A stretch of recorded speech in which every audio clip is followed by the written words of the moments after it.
Hello दोस्तों, आज हम बना रहे हैं फ्रूट बिस्किट्स की स्टिक्स। तो ये फ्रूट बिस्किट को ही एक नया रूप दिया गया है। ये देखने में जितने सुंदर है ना, उतने ही खाने में स्वादिष्ट हैं। जो भी इन्हें खाएगा वो ही ये पूछेगा कि ये आप कहाँ से लेके आए हैं। आप जब ये बताएंगे कि मैंने घर पे बनाए हैं ना, तो सब लोग बहुत ही इम्प्रेस होंगे। और बनाना भी बहुत ही सिंपल है। चलिए बनाना शुरू करते हैं।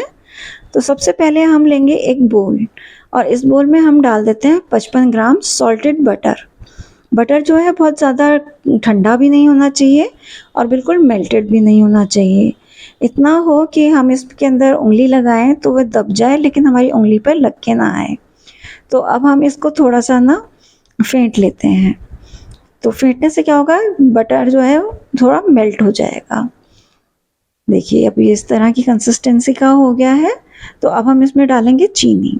तो चीनी को हमें छानना ज़रूरी है, क्योंकि अभी बारिश का मौसम है ना, तो चीनी इस तरह से जम जाती है। तो इसको खोलने के लिए हमें छान लेना चाहिए, ताकि इसमें कोई भी गुठली हो तो वो गुठली ना रहे। वरना जब बिस्किट बनते हैं और हम उनको खाते हैं ना, तो बीच बीच में चीनी आती है, वो अच्छी नहीं लगती है। तो अच्छी तरह से इसको छान लीजिए। यहाँ पे चीनी मैंने जो ली है वो 60 ग्राम ली है। तो फ्रेंड्स, कभी भी अगर आप बेकिंग कर रहे हैं ना, तो आप कप के हिसाब से मत कीजिए। एक आप ना वेइंग स्केल ले लीजिए। ज़्यादा महंगा नहीं आता है, लेकिन उससे आपकी बेकिंग जो है ना बिल्कुल प्रॉपर होगी। तो आप ये काम ज़रूर से कीजिए, आपकी हमेशा बिल्कुल सही चीज़ बनेगी। देखिए चीनी हमारी छन गई है। तो अब हम करते हैं इन दोनों को मिक्स करने का काम, और इस काम को कहते हैं क्रीमिंग करना। तो क्रीमिंग करना का मतलब है कि बटर और चीनी दोनों को इतना फेंटें कि वो एक क्रीम जैसी कंसिस्टेंसी की हो जाए। तो अभी मैं आपको बताऊंगी। देखिए अभी तो ये पीले रंग का दिखाई दे रहा है ना, तो हम 2-3 मिनट जब इसको फेंटेंगे तो उसके बाद ये ना एकदम क्रीम जैसा हो जाएगा और सफ़ेद रंग का हो जाएगा। उससे पता लगता है कि हमारा क्रीमिंग मेथड पूरा हो गया है। ये देखिए एकदम वाइट कलर का हो गया है।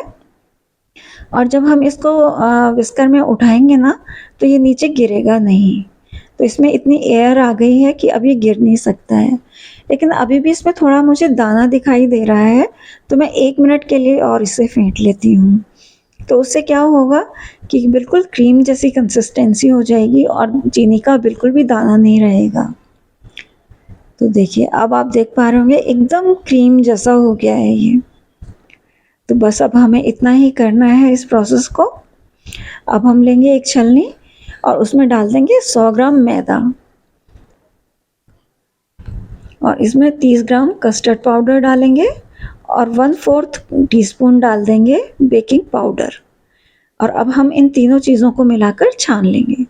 इससे 3 काम होंगे। एक तो ये तीनों चीज़ें आपस में मिक्स हो जाएंगी, और फिर इनमें एयर आ जाएगी। और फिर तीसरी चीज़ है कि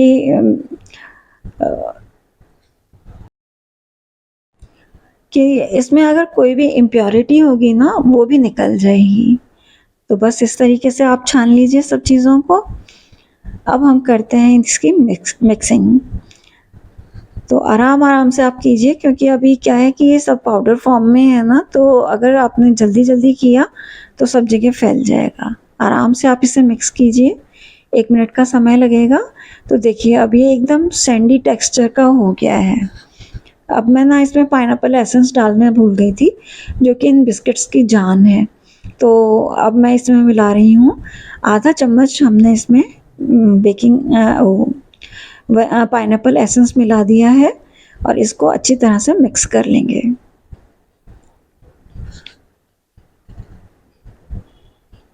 ये लीजिए अच्छी तरह से मिक्स हो गया है। अब हमें कुछ चीज़ें और डालनी हैं। ये मैंने छोटी छोटी क्रैनबेरीज काट के रखी हुई हैं। 7 से 8 क्रैनबेरीज ली थी, उनको मैंने अच्छे से बारीक काट लिया है। ये बिल्कुल ऑप्शनल है, आप डालना चाहें तो डालें, नहीं तो स्किप भी कर सकते हैं। और 1/4 कप मैंने ले लिया है टूटी फ्रूटी, और साथ में मैंने 5-6 काजू थे, उनको बारीक काट लिया है। तो टूटे काजू और क्रैनबेरीज जो हैं बिल्कुल ऑप्शनल हैं, आप डालना चाहें तो डालें, वरना इसके बिना भी बहुत अच्छी कुकीज़ बनती हैं। अब मैंने इसमें 2 चम्मच दूध डाल दिया है। दूध भी नॉर्मल टेम्परेचर का होना चाहिए, ना गर्म ना ठंडा। अब हम अपने हाथों की मदद से इस मिक्सचर को बाइंड करेंगे और डो का रूप देंगे। अभी ये आपको बिल्कुल ना बिखरा-बिखरा सा लग रहा है, लेकिन जैसे-जैसे आप इसको मिलाते जाएँगे ना, तो ये हाथ की गर्मी से बटर पिघलेगा और सारा का सारा डो बन जाएगा। तो मैं आपको दिखाती हूँ डो कैसा होना चाहिए कि अगर हम इसे बीच में से तोड़ें तो बिल्कुल इस तरह से निकलना चाहिए, चिपका हुआ नहीं होना चाहिए। देखिए, ये बिल्कुल परफेक्ट डो है।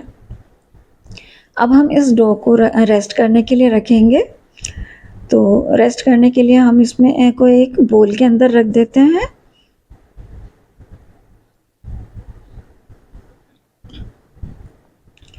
और ओवरनाइट इसको आराम करने दीजिए। बहुत इसकी पिटाई हुई है, बहुत इसे फेंटा है, तो अब इसे आराम करने दीजिए पूरी रात के लिए। आप चाहें तो 1 घंटे के लिए भी छोड़ सकते हैं, इतने में भी बटर सेट हो जाता है।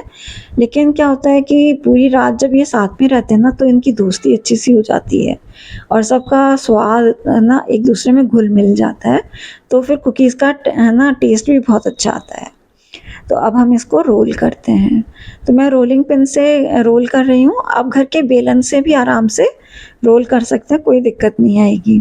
और आपको अगर लगे कि ये बिखर रहा है, तो आप थोड़ा-सा हाथ से प्रेशर दीजिएगा, तो वो सारा एक साथ आ जाएगा। तो देखिए हमने रोल कर लिया है और ये बहुत ज़्यादा पतला भी नहीं रोल करना है और बहुत मोटा भी नहीं करना है। तो अब हम इसमें से एक रेक्टेंगल निकाल लेते हैं और आपकी जितनी लंबी कुकी स्टिक बनाने की इच्छा हो ना, आप उसी हिसाब से इसकी स्टिक्स कट कर लीजिएगा। तो देखिए इस तरह से जैसे मैंने एक तरफ से किया वैसे ही तीनों तरफ से भी कर लिया है। अब मैं आज 8 सेंटीमीटर लंबी कुकीज़ बना रही हूँ, स्टिक्स बना रही हूँ। तो मैंने ये 8 सेंटीमीटर लंबाई का स्क्वायर काट लिया है और अब 1-1 सेंटीमीटर की दूरी पर मैंने इसको निशान लगा लिया है और चाकू की मदद से काट लेते हैं स्टिक्स को। अब देखिए सारी स्टिक्स कट चुकी हैं। अब बेकिंग ट्रे के ऊपर मैंने एक बेकिंग पेपर बिछा दिया है और एक कोई भी चौड़े फाल वाला चाकू लेके आप उसकी मदद से इसे उठाकर बेकिंग ट्रे पर रख दीजिए। इस तरीके से आप एक-एक उठाते जाइए और लगाते जाइए। और कोई कुकी इस तरह से बीच में टूट भी जाती है ना, तो आप हल्का सा प्रेशर लगा के जोड़ दीजिए, तो ये वापस से जुड़ जाती है, कोई दिक्कत नहीं आती है। तो देखिए पूरी कुकी ट्रे हमारी तैयार हो गई है और मैंने ओवन भी प्रीहीट करने रख दिया था 180 डिग्री पर 10 मिनट के लिए। तो ओवन हमारा गर्म हो गया है, रॉड दोनों ऑन हैं और बीच वाली रैक के ऊपर मैं इसको प्लेस कर देती हूँ और बस 10 से 12 मिनट के अंदर हमारी कुकीज़ बनकर तैयार हो जाएंगी। इस टाइम पूरा किचन इतना अच्छा खुशबू से महक रहा है। पाइनएप्पल की खुशबू आ रही है, वनीला की आ रही है और कस्टर्ड पाउडर की भी बहुत अच्छी खुशबू आती है। तो ओह गज़ब खुशबू हो रही है पूरे घर में। तो लीजिए हमारी कुकीज़ बिल्कुल तैयार होके आ गई हैं। अब हम 2 से 3 मिनट के लिए इस गरम ट्रे पर ही रहने देंगे कुकीज़ को, क्योंकि इस टाइम ये बहुत नाज़ुक हैं। अगर हमने इनको उठाने की कोशिश की ना, तो ये टूट जाएंगी। तो 2 मिनट के बाद हम इसे वायर रैक पे रख देंगे, तो ये कुकीज़ ना ऊपर नीचे दोनों तरफ से हवा लगेगी और ठंडी हो जाएंगी और फिर इनमें क्रंच भी आ जाएगा अच्छा सा। तो 5 मिनट के बाद मैं आपको तोड़ के दिखाती हूँ। देखिए कि कितनी क्रंची कुकीज़ हमारी बनी है। ये देखिए बिल्कुल आराम से यूं ही टूट जा रही हैं। तो बिल्कुल बाज़ार से भी अच्छी हमारी कुकीज़ तैयार हो गई हैं। तो मैंने अभी दूसरा बैच भी बना लिया है, तो वो कुकीज़ भी यहाँ पे आ गई हैं। तो देखिए ढेर सारी कुकीज़ हमारी घर में तैयार हो गई हैं, लेकिन जब खाने लगेंगे ना तो फटाफट सब लोग खा लेंगे इस कुकी को और आपकी बहुत तारीफ़ होगी। तो आप इस तरीके से भी रख सकते हैं कुकीज़ को, लेकिन अगर आप किसी को गिफ्ट कर रहे हैं ना, तो मैं आपको एक और मेथड बताती हूँ। तो आप इस तरह से चॉकलेट ले लीजिए। ये मैं डार्क चॉकलेट ले रही हूँ। अगर आपके पास ये नहीं हो ना, तो आप डेयरी मिल्क भी ले सकते हैं और उसको इस तरह से बारीक-बारीक काट कर और एक किसी बोल में डाल दीजिए और फिर हम जाके गैस पर एक पैन लेंगे और उसमें थोड़ा सा पानी को उबाल लेंगे। उसके बाद गैस को बंद कर दीजिए और थोड़ी देर के लिए चॉकलेट को उसी में रहने दीजिए। उससे क्या होगा कि चॉकलेट गर्म हो जाएगी और उसे फिर चम्मच की मदद से आप हिलाते रहिए तो इस तरह से हिलाते हिलाते चॉकलेट जो है वो मेल्ट हो जाएगी। देखिए बिल्कुल मेल्ट हो गई है हमारी चॉकलेट। देखिए बिल्कुल लिक्विड हो चुकी है इस टाइम पे ये। तो अब हम क्या करेंगे, एक एक स्टिक को हम उठाएंगे और चॉकलेट में डिप करेंगे और एक्स्ट्रा चॉकलेट जो है वो झड़क देंगे और एक बेकिंग ट्रे पर रख देंगे जिस पे बेकिंग पेपर बिछा हुआ है। तो क्या होता है कि बेकिंग पेपर पे चॉकलेट चिपकती नहीं है।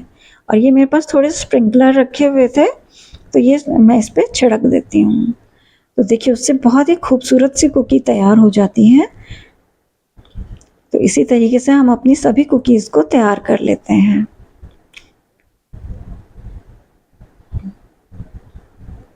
वाह, देखिए कितनी खूबसूरत हमारी कुकीज़ तैयार हो गई हैं।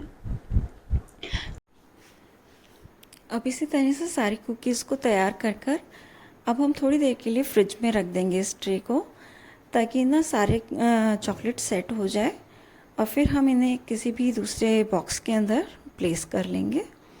तो 5 मिनट का ही समय लगेगा इसमें। तो फ्रेंड्स, अगर आपको ये मेरी रेसिपी पसंद आई हो तो प्लीज़ लाइक शेयर सब्सक्राइब ज़रूर से कीजिएगा। तो इसी तरह से अच्छे अच्छे खाने बनाते रहिए, खाइए खिलाइए और मज़े कीजिए लाइफ में। मिलते हैं फिर किसी और रेसिपी में, तब तक के लिए नमस्कार।